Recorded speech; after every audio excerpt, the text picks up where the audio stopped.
والصلاة والسلام على من لا نبي بعده فأعوذ بالله من الشيطان الرجيم بسم الله الرحمن الرحيم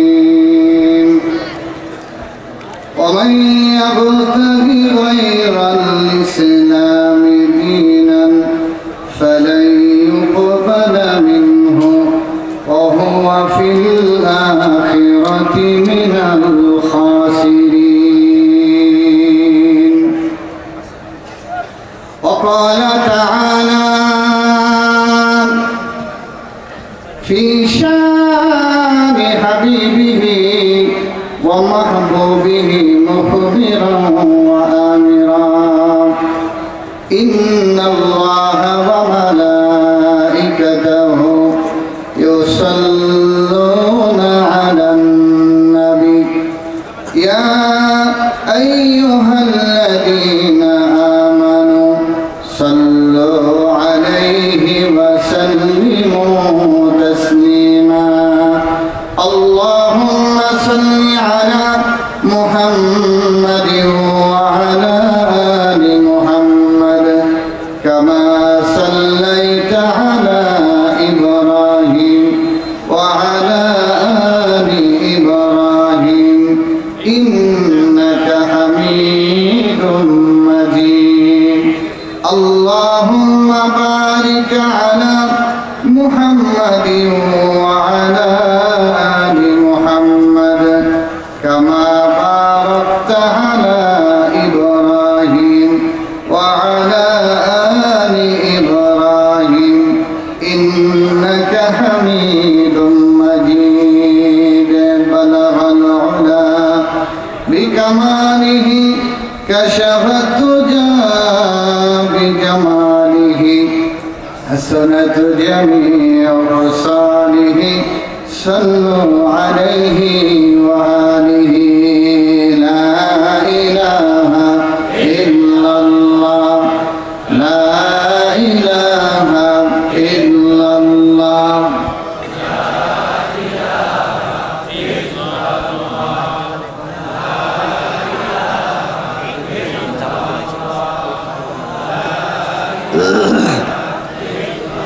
সবাই মহব্বতে লা ইলাহা ইল্লাল্লাহ লা ইলাহা ইল্লাল্লাহ মুহাম্মাদুর রাসূলুল্লাহ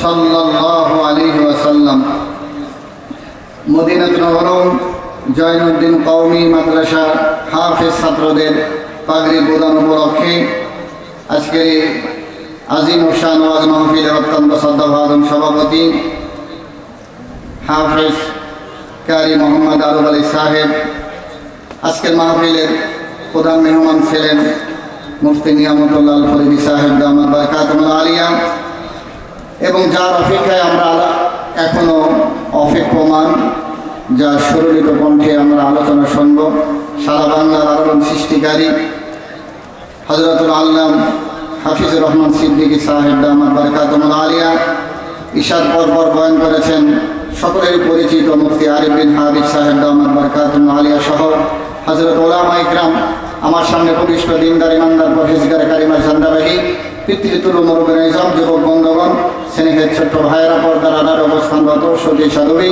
সর্বগুণ গুণান্বিত আমার শ্রদ্ধা মা বোনেরা, আমরা সর্বপ্রথম এই মহান রব্বুল ইজ্জতুল জালালের দরবারে শুকরিয়া আদায় করি যে মহান রব্বুল ইজ্জতুল জালাল আমাদেরকে কুরআন ও সুন্নাহ কিছু কথা বলা ও শোনার জন্য জান্নাতি সামিয়ান নিচে আসার বসার তৌফিক দান করেছেন। এই জন্য রব্বি কারীমের দরবারে আবেগ আপ্লুত কণ্ঠে কালিমাতুশ শুকর আদায় করি আলহামদুলিল্লাহ। সম্মানিত ভাইরা আমার, যেহেতু সময় খুব অল্প, আমরা এই গরমের ভিতরে যাওয়ার অপেক্ষায় বসে আছি। হুজুর চলে আসবেন, সিদ্দিকী সাহেব চলে আসবেন, অতএব অল্প সময়ের ভিতরে আল্লাহ তাআলা যেন আমার জবান দিয়ে এমন কিছু কথা বের করে দেন যা আমার আপনার সকলের ফায়দা হয়। আবারও বলেন না আল্লাহুম্মা আমিন। সম্মানিত ভাইরা আমার, আমি আপনাদের সামনে কালামে হাকিমের একটি আয়াত তেলাওয়াত করেছি, যে আয়াতে আল্লাহ সুবহানাহু ওয়া তাআলা বলেন, ওয়া ইয়াবতাগি গায়রাল ইসলামি দীনান ফালা ইউকবালা মিনহু ওয়া হুয়া ফিল আখিরাতি মিনাল খাসিরিন। ইসলাম ছাড়া যদি অন্য কিছু আমরা অন্বেষণ করি, ইসলাম ছাড়া অন্য কিছু যদি আমরা মানার চেষ্টা করি, আল্লাহ সুবহানাহু ওয়া তাআলা বলেন ফালা ইউকবালা মিনহু, এটা গ্রহণ করা হবে না। তার মানে ইসলাম ছাড়া অন্য কিছু আল্লাহ কবুল করবেন না, গ্রহণ করবেন না। এখন আমি আপনাদের কাছে জানতে চাই, এটা কি শুধু দুনিয়ার ক্ষেত্রে না আখিরাতের ক্ষেত্রেও? কথা বলেন, আওয়াজ দেন, এটা কি শুধু দুনিয়ায় না আখিরাতেও? যে ইসলাম ছাড়া অন্য কিছু আল্লাহ সুবহানাহু ওয়া তাআলা গ্রহণ করবেন না, এই কথাটা কি আমার না আমার আল্লাহ? একটু জোরে বলেন না, আল্লাহ। এই কথাটা আমার না আমার আল্লাহ? আল্লাহ সুবহানাহু ওয়া তাআলা শুধু এটাই ক্ষান্ত করেন না, এরপর আল্লাহ নিজে বলছেন ওয়া ফিল আখিরাতি মিনাল খাসিরিন। আর যারা ইসলাম ছাড়া অন্য কিছু মানবে, বাস্তবায়ন করার চেষ্টা করবে, তারা ক্ষতিগ্রস্ত হয়ে যাবে। অতএব আমি আপনাদের কাছে জানতে চাই, আমরা ক্ষতিগ্রস্ত হইতে চাই না সফল হইতে চাই? আওয়াজ দিয়ে বলেন, কি হইতে চাই? সফল হইতে চাই। তাহলে বোঝা গেল সফলতা কিসের ভিতরে? আওয়াজ দিয়ে বলেন, কিসের ভিতরে?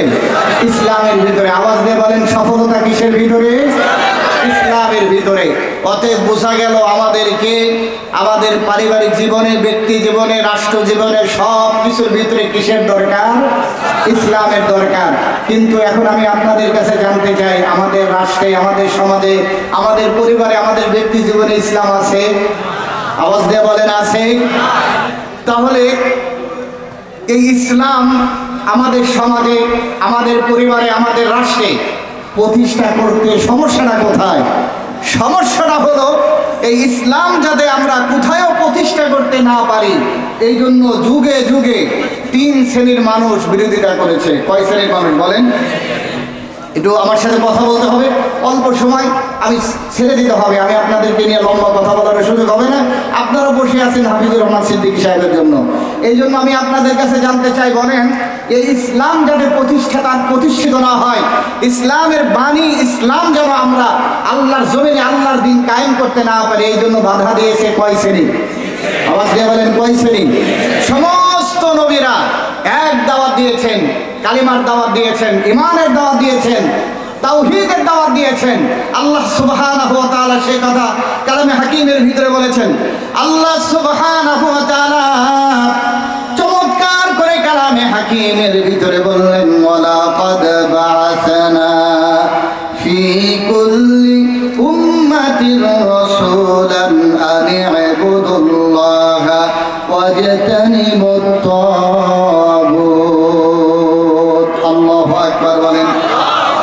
আল্লাহ সুবহানাহু ওয়া তাআলা চমৎকার করে বললেন, দুনিয়ার মানুষরা শোনো, আমি আল্লাহ সুবহানাহু ওয়া তাআলা একজন নয়, দুইজন নয়, অসংখ্য নবী রাসূলদেরকে এই দুনিয়াতে প্রেরণ করেছি। সমস্ত নবী রাসূলরা আল্লাহর দাওয়াত দিয়েছেন আর তাগুতের অনুসরণ করে থেকে নিষেধ করেছেন। সুবহানাল্লাহ।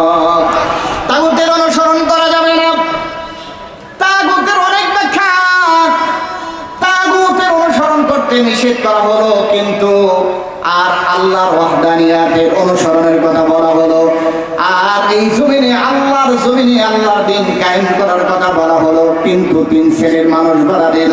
তার ভিতরে 1 নম্বর শ্রেণী হলো যারা যুগে যুগে রাষ্ট্রীয় ক্ষমতায় ছিল, রাষ্ট্র শক্তি ইসলাম যাতে প্রতিষ্ঠিত হইতে না পারে, এই জন্য আবহমান কাল থেকে আজ পর্যন্ত বাধা দিয়ে আসছে। কথা বলেন ঠিক কিনা?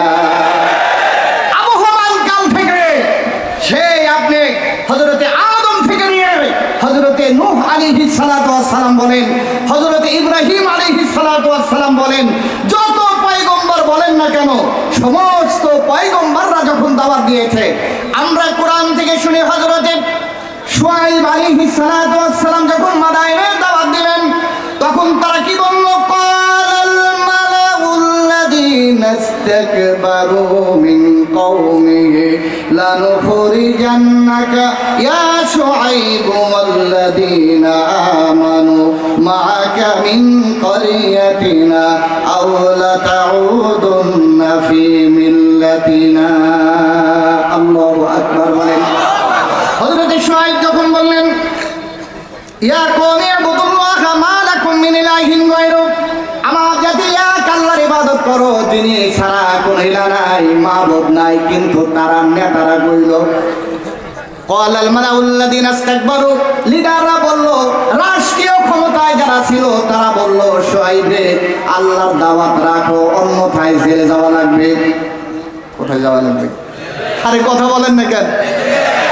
আল্লাহ তাআলা নিজেই বলতেছেন লানুখরিজান্নাকা, তোমাকে দেশ থেকে বাহির করে দেওয়া হবে, অথবা আল্লাযীনা আমানু মাকা মিন ক্বরিয়াতিনা, তোমার সাথে যারা তোমার অনুসারী তাদেরকেও দেশ থেকে বের করে দেওয়া হবে, দেশ থেকে তাড়ায় দেওয়া হবে অথবা হত্যা করা হবে। এই কালেমার দাওয়াত এই সমাজে চলবে না। তার মানে রাষ্ট্রশক্তি বাধা দিল। ঠিক তদরূপভাবে হযরত ইব্রাহিম আলাইহিস সালাতু ওয়াস সালাম যখন এক আল্লাহর ওয়াহদানিয়াতের দাওয়াত দেয়, ওয়া ইব্রাহিম ইদ ক্বালা লিকওমিহি ইবুদুল্লাহা ওয়াত্তাকুহু, এই দাওয়াত যখন দেওয়া হলো তখন তারা বলল ফামা কানা জাওয়াবা কওমিহি ইল্লা আন ক্বালু কুতুলুহু আও হাররিকুহু ফাআনজাহুল্লাহু মিনান নার। আল্লাহু আকবার। হযরত ইব্রাহিম যখন একাত্মবাদের দাওয়াত দিলেন তখন রাষ্ট্রীয় শক্তি নমরুদের পক্ষ থেকে বলা হলো ইব্রাহিম রে তুমি যদি ওয়াহদানিয়াতের দাওয়াত দাও তাহলে তোমাকে হত্যা করা হবে অথবা তোমারে আগুনের ভিতরে ফেলে দেওয়া হবে। আমি আপনাদের কাছে জানতে চাই ইব্রাহিম আলাইহিস সালাতু ওয়াস সালামের এই আল্লাহ তাআলার দ্বীন কায়েমের আন্দোলনের বাধা প্রদান সাধারণ মানুষ করেছে না রাষ্ট্রীয় ক্ষমতার মালিক করেছে? কে করেছে? রাষ্ট্রীয় শক্তি করেছে, নমরুদ করেছে। শুধু করে নাই, হযরত ইব্রাহিমকেও আগুনে নিক্ষেপ করা হলো। আমি সমস্ত নবীদের কথা বলার সুযোগ হবে না, এমনি করে করে সাইয়্যিদুল মুরসালিন যখন কালিমার দাওয়াত দিলেন, আমি আপনাদের কাছে জানতে চাই আমাদের নবী বিশ্ব নবী রাহমাতুল লিল আলামিন নবী সরকারে দো আলম নবীকেও কি আদর করা হয়েছে না পাথরের আঘাত করা হয়েছে? আওয়াজ দিয়ে বলেন কি করা হয়েছে? পাথরের আঘাত করা হলো। আল্লাহ সুবহানাহু ওয়া তাআলা কালামে হাকিমের ভিতরে সে কথা বললেন ওয়া ইয ইয়ামকুরু বিকাল্লাযীনা কাফারু লিয়ুসবিতুকা আও ইয়ুকতিলুকা আও ইউখরিজুক ওয়া ইয়ামকুরুনা ওয়া ইয়ামকুরুল্লাহ ওয়াল্লাহু খায়রুল মাকিরিন। আল্লাহু আকবার।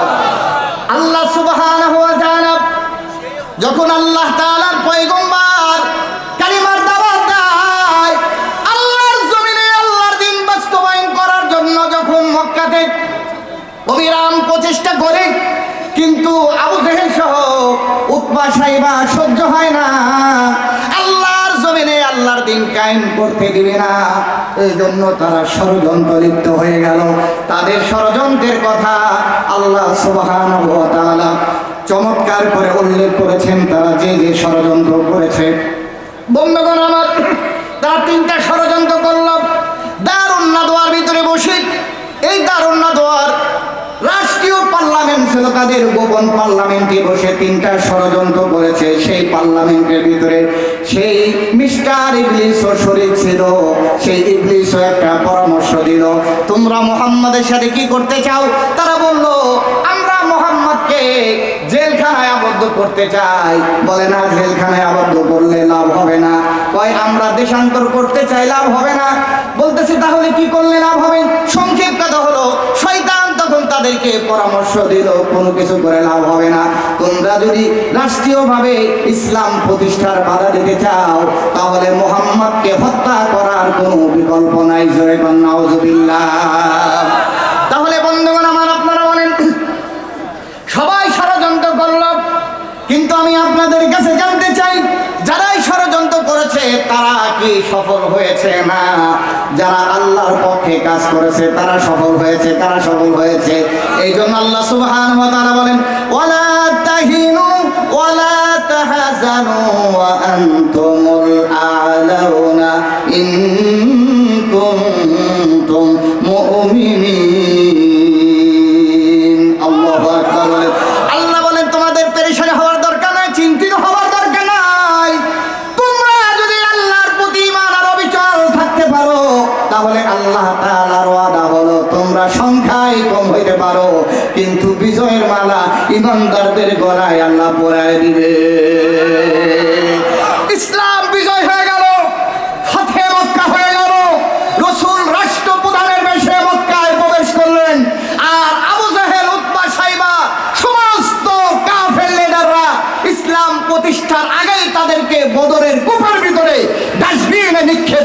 হয়েছে, এই কথা বলো ঠিক কিনা?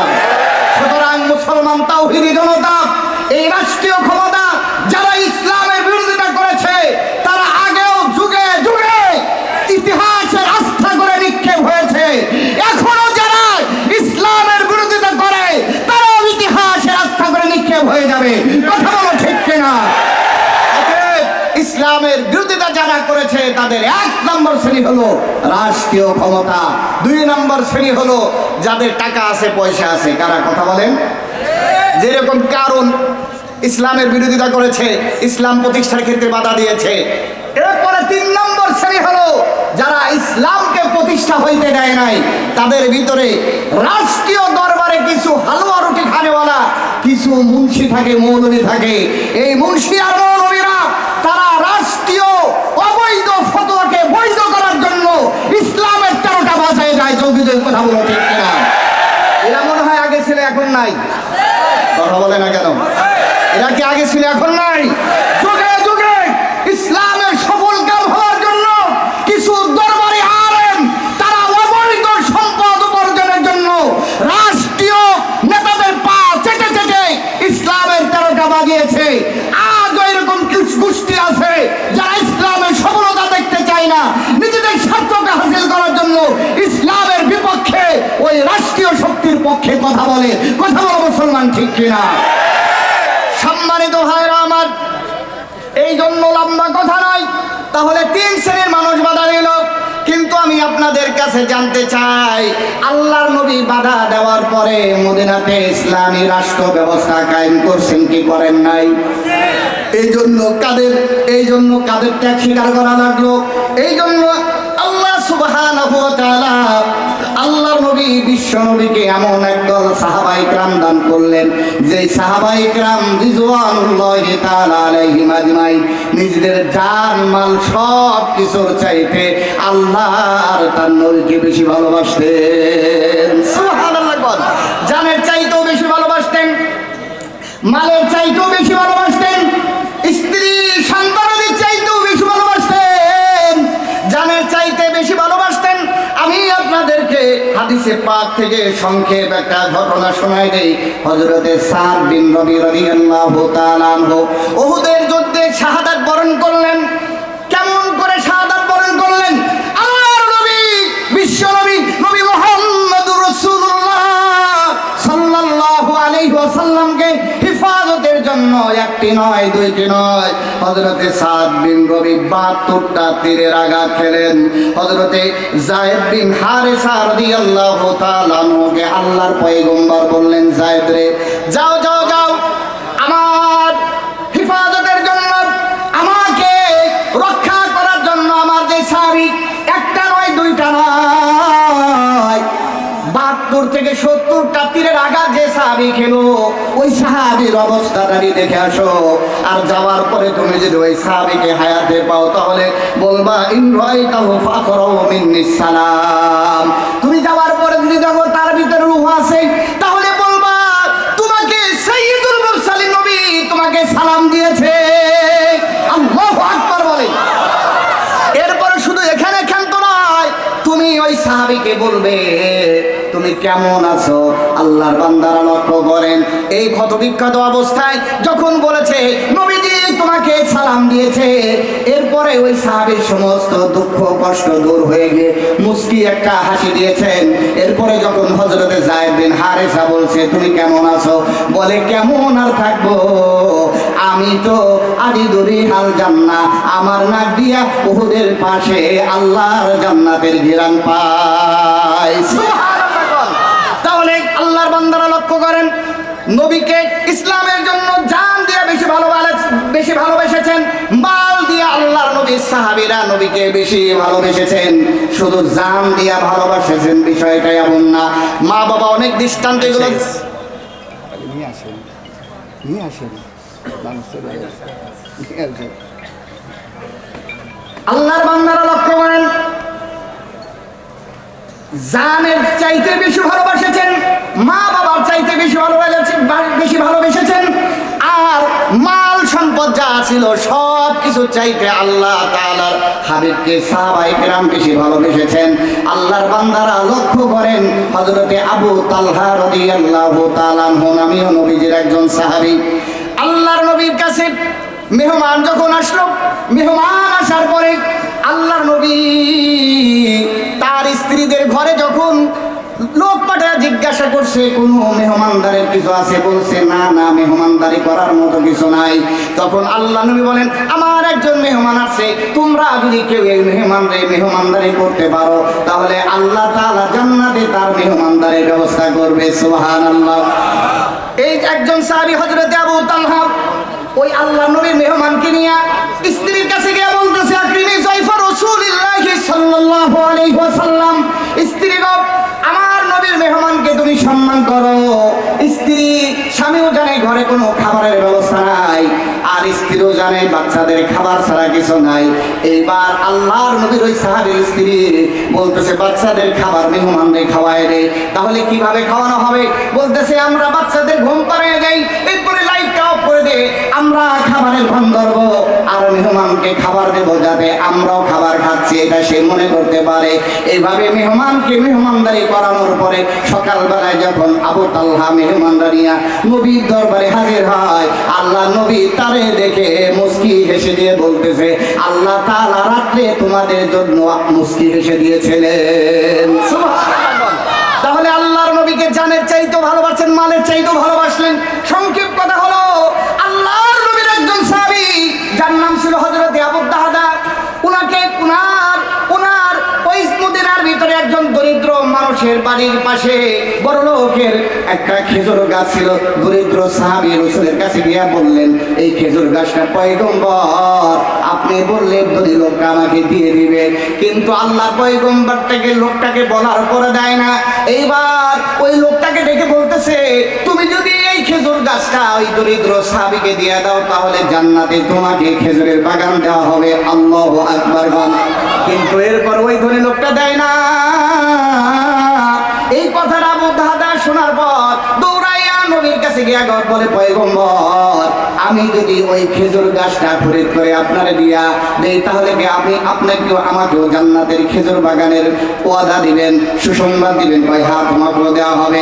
এইবার হযরতে আবু দাহদা খেজুর গাছটা খরিদ করে ওই গরিব লোকটারে মালিক বানা দেয়া রাসূলকে গিয়া যখন সংবাদ দিছি, ইয়া রাসূলুল্লাহ, আমি ওই খেজুর গাছটা একটা নয়, দুইটা নয়, মদিনার বিখ্যাত আমার বাগান ছিল, যে বাগানের ভিতরে 600 খেজুর গাছ ছিল। 600?